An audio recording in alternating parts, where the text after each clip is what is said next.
درود دوستان نازنینم، خیلی خوش اومدید به کانال خودتون. من بهار عسکری هستم و خیلی خوشحالم که با یک آموزش بی‌نظیر دیگه در خدمتتون هستم. قراره که این کیف بسیار زیبا و جذاب رو بهتون آموزش بدم و خیلی بافتش آسونه. حتی اگر بهتون توضیح بدم که چطور ببافید، قطعاً اگر از ابتدای این کانال آموزش ها رو دنبال کرده باشید به راحتی میتونید این کیف فوق العاده زیبا و خیلی خوش استایل رو باف بزنید. امسال خیلی کدهای خز مد شده و به نظر من شما میتونید با اون کدها این مدل کیف ها رو استایل کنید. میتونید با تک رنگ ببافید. من چون نخهایی که داشتم از زمانهای قدیم بود و یه مقدار از هر کدومش مونده بود، تصمیم گرفتم که اونها رو به کیف تبدیل بکنم. مثلا این رنگ رو فقط همین قدش رو داشتم، برای همین ترکیب کردم و یه کیف خیلی خوشگل در اومد. اینجاش هم باید مگنت بزنم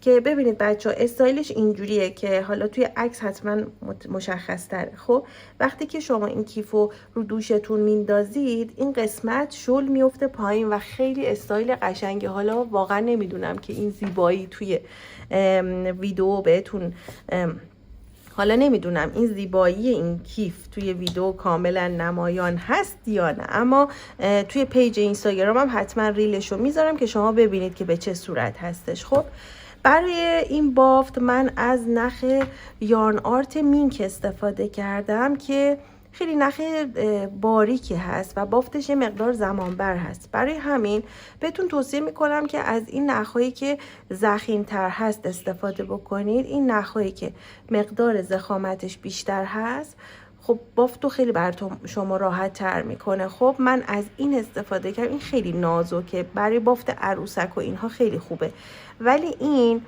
ضخیم‌تر، زودتر بافت بالا میاد و سریعتر بافته میشه. من برای آموزش این نخو انتخاب کردم که شما ببینید چطور باف بزنید. خب من برای قسمت دیواره که خیلی آسونه دیگه، شما هر چقدر دلتون بخواد قد دیواره رو باف میزنید، اما برای قسمت کفی ببینید بچه ها، برای قسمت کفی گرد بافی انجام دادم. خب یک دایره باید باف بزنید که قطر این دایره از 20 تا 23 باشه خیلی عالی. بزرگتر از 23 باشه کیفتون خیلی بزرگ میشه. خب پس شما باید یک دایره باف بزنید که قطرش حدوداً 20 تا 23 بشه. برای من قطر دایره و کفی که باف زدم 23 سانتی متر شد. خب حالا برای بافت دایره حتما 2 تا مارکر هم بچه ها داشته باشید. این 2 تا مارکر رو که میخواین استفاده کنید، یه دونش برای شروع رچ هست، یه دونه برای پایان رچ هست که اشتباه نکنید. خب و اینکه خیلی هاتون با این مدل نخ‌ها مشکل دارید بافتش. بچه‌ها این مدل نخ‌ها رو افرادی که بافتو به صورت حرفه‌ای میزنن و تمرین میخواد. خب اینجوری نیستش که شما اولین بار که باف بزنید با این نخ‌ها بهترین دست باف رو داشته باشید. یه مقدار چالش داره، یه مقدار تعداد پایه ها رو باید بشمارید، باید تمرکز بکنید. تنها ایراد این نخ‌ها همینه، وگرنه اگر نختون این قسمتش، ببینید این قسمتی که نخ هستش نه این پرس ها، درشتر باشه باف خیلی راحت تره. ولی این مدل یارن آرت مینک ببینید این نخ خیلی ظریفه. خب این میتونم بگم 1 میلیمتره، این نخ حدوداً 1.5 تا 2 میلیمتر هستش و بهتر که این مدلی باشه. این برند پاندا هست. حالا نمیدونم الان توی بازار چه برندهایی موجود هست، من اینها رو از قدیم داشتم. خب برای شروع 2 تا زنجیره میزنیم. ببینید برای اینکه بتونید زنجیره رو جمع کنید، نخو اینطوری بگیرید، قلاب رو بذارید زیرش، یه پیچ بدید و بعد زنجیره اول رو بزنید. ما توی این زنجیره میخوایم بافت 7 تا پایه رو داشته باشیم. یه دونه دیگه زنجیره میزنید که این پایه حساب نمیشه. خب میایین توی زنجیره اول که بهتون گفتم شروع میکنید و پایه کوتاه میبافید. ببینید یه دونه پایه رو که بافتید حتما به خاطر اینکه مشخص بشه که پایه اول کدوم هست مارکرش رو بذارید. خب توی همون زنجیره دارم باف میزنم. ببینید بچه ها من میتونم نخ ساده بردارم و باف بزنم، ولی برای آموزش شال گردن تدی خیلیاتون گفتید که با این مدل نخ باف بزنم. براتون نکاتش رو توضیح میدم و شما به راحتی میتونید خودتون باف بزنید، حتما نیاز به تمرین داره. خب ببینید من الان این پیچ خورده، ببین این نخه رو اینجا با دستتون نگه دارید. خب الان چند تا پایه بافتم، ببینید این یه دونه پایه و این هم دومین پایه. خب 7 تا پایه باید ببافم تو همون زنجیره اول. 3 4 5 6 و 7. خب من 7 تا پایه تو زنجیره اول بافتم. پایه هفتم رو هم مارکر میذارم. خب پایه هفتم رو مارکر میذارم و بعد این نخ رو میکشم و این زنجیره جمع میشه. بچه‌ها قطعا شما نمیبینید این زنجیره ها و این بافتو، اما میخوام بهتون نکاتی رو در رابطه با بافت این مدل نخ ها بگم. برای همین انتخاب کردم که با نخ معمولی ببافم. قانون گردبافی رو توی کیف کره‌ای بهتون آموزش دادم و میتونید دقیقاً اون باف رو بزنید، ولی چیزی که هست میخواستم با این نخ باف بزنم. ببینید پایه آخر و پایه اول رو مشخص کردیم. اینجا ببینید اینجا یه فضاییه که شما بهش کاری ندارید، مستقیم میایید قلاب رو توی پایه اول وارد میکنید. خب به این صورت و بست میزنید. این بافت رو با بست ببافید، اسپایرل نبافید این مدل رو. خب بعد از اینکه این پایه اول رو بست زدید، هنوز مارکرش رو بر نمیدارم. خب یه دونه زنجیره میزنم و میخوام بافتم رو شروع کنم. توی رج دوم توی هر کدوم از این پایه ها 2 تا پایه میبافم. توی همین جایی که ببینید این مارکر هست، این پایه قلابم رو وارد میکنم. ببینید 2 تا لوپ باید اینجوری روی قلابم باشه. نخو میگیرم میکشم و بافتم رو انجام میدم. بعد این مارکر رو بر میدارم، میام به اولین پایه که بافتم اینجا مشخصش میکنم و با مارکر توی همین پایه بچه‌ها، همین پایه اینجا قلابم رو وارد میکنم. این نخ رو هم روی قلاب میذارم و باف میزنم. خب شاید سوالتون این باشه که من پایه ها رو چطور تشخیص بدم. ببینید بچه‌ها این پرس ها رو اگر بدید کنار، اینجا گندمی ها با این نخی که اینجا هست مشخصه. خب من باید توی هر کدوم از این گندمی ها 2 تا پایه ببافم. ببینید قلابم رو وارد میکنم 1 و 2. حالا باید نخ رو هم لابلای باف مخفی میکردم. میام تو پایه بعدی اینو بافتم. خب بعد میام تو پایه بعدی. ببینید شما با انگشتتون و با ناخونتون اگر اینجا رو لمس بکنید، من توی این پایه بافتم. خب یک دیواره بین پایه ها هست دیگه، درسته؟ الان اینجا اون دیواره هست. خب پس اینجا پایه بعدیمه. برای این مدل بافت ها شما با لمس انگشتانتون میتونید پایه ها رو پیدا کنید. خب الان اینجا 2 تا بافتم. اینجا رو ببینید، نمیدونم تو دوربین خوب دیده میشه یا نه. اینجا 2 تا میبافم، پایه بعدی هم 2 تا میبافم و پایه ببینید اینجا 2 تا میبافم و پایه آخر هم ببینید این پایه آخر بود، اینجا هم 2 تا میبافم. باید بشمارم ببینم درست بافتم، فکر کنم درست بافتم. خب اینجا هم 2 تا میبافم. حالا این مارکر پایه آخر رو بر میدارم، میذارم روی این پایه آخری که بافتم. دلیل این که این کار رو میکنم این هستش که پایه اضافه یا کم نبافم. خب مخصوصا پایه اضافه نکنم، چون ما با بست کارمون رو متصل میکنیم. این بسته خودش فضا ایجاد میکنه و اگر شما حواستون نباشه دائم پایه اضافه میکنید. خب حالا ببینم بشمرم ببینم دقیقاً 14 تا رو بافتم. 2 4 6 8 10 12 14 تا. اوکی. خب حالا ببینید بچه ها همونطور که گفتم، پس با اینطوری ببینید میتونید اینطوری مشخص بکنید گندمی ها رو، خیلی راحت مشخص میشه. اگر هم براتون سخت بود با لمس کردن ببینید قشنگ مشخص میشه. خب حالا میخوام رج بعدی رو باف بزنم. قبل از اینکه مارکر اولین پایه رو بردارم، قلاب و وارد همین پایه که مارکر هست میکنم، بست میزنم، یه دونه زنجیره میزنم و پایه اول رو، پایه کوتاهش رو میبافم. بعد که پایه رو بافتم مارکرش رو برمیدارم. خب اینجوری خیلی تمیزتر و راحتتر بافتتون انجام میشه. خب ببینید این پایه بعدیه، باید توش دوتا ببافم. پایه بعدی یه دونه، پایه بعدی دوتا.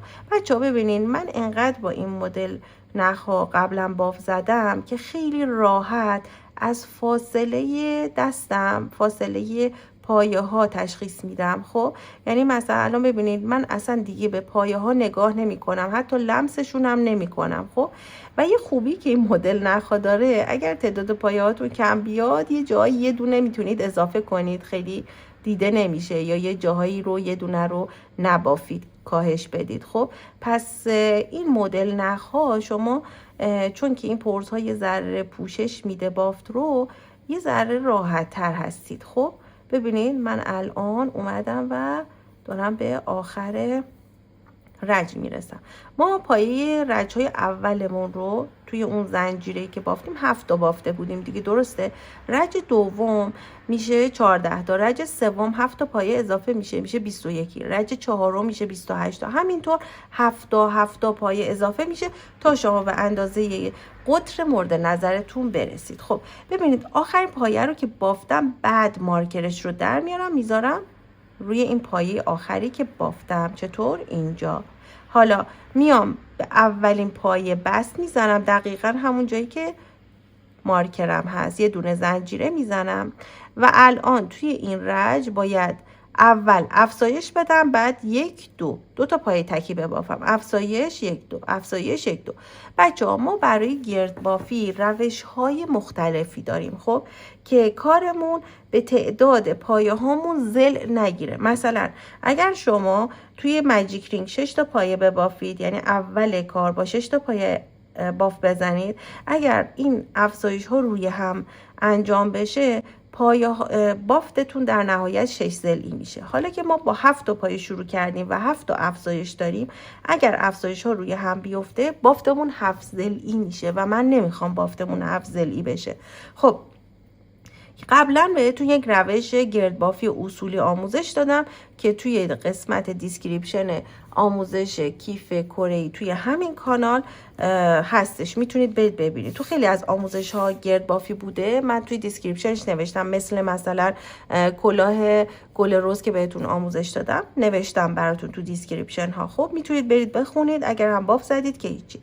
این سری میخوام یه مدل دیگه بهتون گردبافی رو آموزش بدم، یعنی اینکه شما یک رج بافت افزایشیتون رو بعد از تعداد پایه های تکیتون میزنید، یک رج ابتدای رج افزایش رو میزنید، بعد تعداد پایه های تکی و تعداد پایه های تکی توی هر رج اضافه میشه. مثلا ما توی رج قبلی داشتیم یه دونه پایه افزایش، حالا این رج افزایش 2 تا پایه، افزایش 2 تا پایه، افزایش 2 تا پایه و دائم توی رج ها این تعداد پایه های تکی افزایش پیدا میکنه. با این توضیحی که دادم شما الان میتونید این دایره رو تا هر چقدر که دلتون بخواد ببافید. یه رج دیگه هم بهتون میگم و بعد یه نکته دیگه هم داره این کیف و شما میتونید به راحتی این کیف رو ببافید دیگه. خیلی آسونه بچه‌ها دیگه. فکر میکنم الان انقدر حرفه‌ای شدید که دیگه من نیاز نباشه که این توضیحات اضافه رو بهتون بدم. خب بعد از اینکه این بست رو زدیم و زنجیره رو زدیم توی این پایه باید 2 تا پایه ببافیم. خب یعنی پایه اولمون افزایشی هست که یه دونه‌شو باف زدیم، حالا باید یه دونه دیگر رو ببافیم. پایه اول رو من افزایشی بافتم، خب بعد حالا 1 و 2. خب بعد پایه بعدی ببینید راحت مشخصه، افزایشی یعنی توی همین پایه 2 تا پایه میبافید. خب 1 و پایه بعدی پرزش گره خورده به هم 2. خب پایه بعدی افزایشی هست. ببینید الان من احساس کردم که پایه رها شد. خب فاصله مشخص میکنه، باز میشکافمش، ببینید اینجا، ببینید رها شده. آره خب افزایشی 1 و 2. خب افزایشی 1 و 2. در نهایت میشمارم چون من دارم آموزش میدم، شاید یهو حواسم پرت بشه اشتباه کنم یه جایی رو. باید در این رج شما 28 تا در انتهای این رج پایه داشته باشید که میتونید بشمارید بچه‌ها. من الان چون همزمان دارم آموزش میدم هم حرف میزنم، اگر یه جایی اشتباه کنم بعدش میتونم این رو اصلاح کنم. خب افزایشی و در نهایت 1 و ببینید این آخرین پایه است 2. خب بعد از اینکه دومین پایه رو بافتم میام این مارکر رو بر میدارم روی این پایه میذارم. خب رج بعد رو میخوایم ببافیم. این رج بچه ها چون که رج قبلی با افزایش شروع شده بود، این رج رو میایم 1 2 3 تا پایه میبافیم، بعد افزایش میدیم 1 2 3 بعد افزایش و این کار 7 مرتبه تکرار میشه و در نهایت شما بافت این رج رو تموم میکنید. خب که میشه 35 تا. رج بعد میشه 42 تا، رج بعد میشه 49 تا، همینطور 7 تا 7 تا اضافه میشه تا به اندازه مورد نظرتون برسه. من قانون گردبافی این بافت رو براتون می نویسم توی دیسکریپشن، شما به راحتی میتونید اگر مبتدی هستید از روی متنش بخونید. خب یه نکته خیلی مهم توی این مدل بافت هایی که با قلاب بافت میزنید بچه ها هستش که این مدل نخا وقتی با قلاب بافته میشه، قسمتی که به روی طرف خودتون هست یعنی روی بافت شما هست مقدار پرزهاش کمتره و پشتش پرزاش قشنگتر میسته. خب پس شما این کیف رو باید برعکس استفاده کنید، یعنی بعد از اینکه بافتتون تموم شد این نخ اضافه رو باید کات کنم، بعد از اینکه بافت تموم شد شما باید کار رو پشت و رو کنید. این الان پشت کاره ولی زیباتره. الان ببینید کیف من رو، این پشت بافت من هست و این ببینید روی بافت منه. توی قسمت رو این پرزها خیلی یک دست و تمیز نیست، ببینید فاصله داره از هم، یه جوری بیلبیلیه، ولی این طرف ببینید پرزها خیلی قشنگتر میسته، به خاطر اینکه وقتی شما بافت و نخو میکشید این پرزها پشت بافت میمونه و مقدار کمی از پرزها میاد روی بافت. برای همین در انتها این پشت کار میشه روی بافت شما. خب و بعد اگر خواستید نخ اضافه کنید یا تغییر رنگ نخ بدید در انتهای رج، بذارید من این رو هم بهتون بگم شاید خب خیلی مبتدی باشن. ببینید فرض کنید که من میخوام نخ اضافه کنم، دقت کنید که این دوتا همسان نیست، ولی الان چون از این رنگ دارم آوردم که بهتون این موضوع رو هم بگم. من میخوام الان رنگ نخم رو مثلا تعویض کنم. خب میام بست رو میزنم به اولین پایه که مارکرش رو گذاشتیم، بست میزنم. خب اینطوری مارکر رو در میارم. خب حالا این بست رو که زدم، بعد نخ جدید رو میام با زنجیره ابتدای رج رو با این نخ میزنم. خب و بعد این نخ رو اینجا کات میکنم، یه مقدارش رو لابلای بافت مخفی میکنم و شروع میکنم به بافت. ببینید اینطوری شروع میکنم به بافت. حالا بافتم چطور بود؟ طبق اون دستوری که براتون میذارم بافتتون رو انجام میدید. پس این هم اتصاله و شما این بافت رو ببینید من الان 3 تا پایه میبافم، فکر کنم اینجوری بود دیگه، آره 3 تا پایه میبافم و یه افزایش میدم. خب حالا باید این نخ رو قطع کنید که قیچی الان اینجا نیست. بعد 3 تا پایه ببینید و بعد افزایش. و بچه ها اگر حتما یعنی این کار رو باید انجام بدید که شما باید تعداد پایه هاتون رو بشمارید. وقتی دارید این باف رو انجام میدید تمرکز باید داشته باشید. خب حالا من اینو میشکافم چون که نمیخوام اینو الان وصل کنم، پس این باید این شکلی بافته بشه. خب یه نکته دیگه، وقتی که شما کارتون تموم شد و بافتتون به اندازه قطر مورد نظر رسید بدون اینکه افزایش بدید، یعنی دیگه نمیخواد افزایش بدید، اگر 20 سانت بافتید قسمت دیواره رو میتونید تا 25-6 سانت بافت بزنید. اگر 23 سانت بافتید قسمت دیواره رو تا 30 سانت میتونید بافت بزنید. خب پس من این گرد بافی رو که انجام دادم به اندازه 23 سانت که رسید، بعد شروع کردم فقط همینطوری دونه دونه. تعداد پایه های من در انتهای 23 سانت 130 عدد پایه شد. چرا؟ به خاطر اینکه نخم نازک بود بچه ها و تعداد رج های زیادی باید باف می زدم و این کیف خیلی برای من زمان برد. 3 روز تقریبا زمان برد بافتش. خب پس شما اگر با نخهای درشت باف بزنید احتمالاً مثلا 80 تا دیگه خیلی پایه داشته باشید 90 تا پایه دارید، چون زودتر اون قطر دایره شکل میگیره. من این آموزش رو چون اینقدر بافت خود قلا بافیش آسونه، فقط چون نخش متفاوته دوست داشتم که بهتون آموزش بدم و قراره که ست این کیف بهتون دستکش و کلاهش رو هم آموزش بدم. برای همین ببینید من برای دسته های کیف یه دونه دسته در نظر گرفتم. وقتی که اندازه این قد کیف به اندازه مورد نظرم شد، ببینید اینجا که کفیشه، خب اینجا کفیش تا اینجا کفیه و بعد اینجا تقریبا 32 سانت شده از اینجا تا قسمت بالا.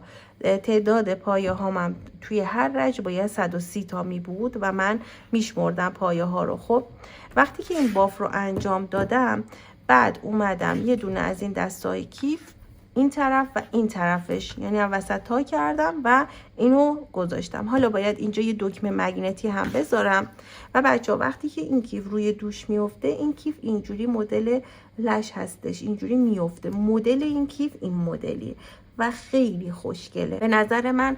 با پالتوهای فوتر خیلی قشنگ میشه و شما میتونید اینو تک رنگ ببافید. من چون نخهای اضافه داشتم و میخواستم که این نخهای کم کم بود، حالا مثلا از این یک کلاف 2 کلاف داشتم، از این نصف کلاف داشتم، سفیدش یک کلاف بود و مثلا هر کدومش یه مقدار داشتم، اینا رو اومدم ترکیب کردم دیگه، یه چیز این شکلی در اومد ولی به نظرم بد نشد. شما هم میتونید با این مدل نخها، این مدل کیفایی که بسیار آسونه، یعنی تکنیک خاصی نداره اما زیبا هستش، در نهایت برای زمستونم خیلی به نظرم جالبه که با کلاه و دستکشش حالا ست ببافید. و اینکه نکته دیگه این هستش که یادتون نره وقتی که بافتتون تموم شد کارو برگردونید و این قسمت پشت بافتتون هست. نکته دیگه هم که بخوام بهتون بگم، متراژ این کیف، من متراژ رو بهتون میگم چون که تیکه تیکه بود نخام، حدودا 400 متر نخ لازم داشت. حالا برای این نخی که من استفاده کردم شاید مدل نختون درشتر باشه و متراژ کمتری مصرف کنه، مثلا 300 متر مصرف کنه. این دیگه به نوع نختون بستگی داره، نوع دستبافتتون بستگی داره. و این بافت رو چون من با پای کوتاه بافتم خب خیلی فشرده است، نیاز به آسترکشی نداره، ولی اگر شما دلتون بخواد میتونید آسترکشی هم بکنید. به نظرم نیاز نیستش آسترکشی بشه. خلاصی که بچه ها این یک آموزش بسیار بیشتر توضیحی بود، چون که مخاطبین من اینجوریان که دیگه الان همشون استاد شدن و من دوست داشتم که این آموزش رو براتون این شکلی داشته باشم، چون که شبیه این بافت ما قبلا خیلی بافت داشتیم. خب نکته دیگه نمونده، فقط این که لطفاً و خواهشاً از این کانال حمایت بکنید و اگر دارید آموزش رو میبینید اینو بدونید که من این آموزش رو فقط و فقط برای کانال یوتیوبم ضبط کردم و برای کانال یوتیوب این آموزش رو در اختیارتون گذاشتم. پس لطفاً حمایت بکنید و خیلی دوستتون دارم. منتظر آموزش دستکش و کلاه و پاپوشش هم باشید.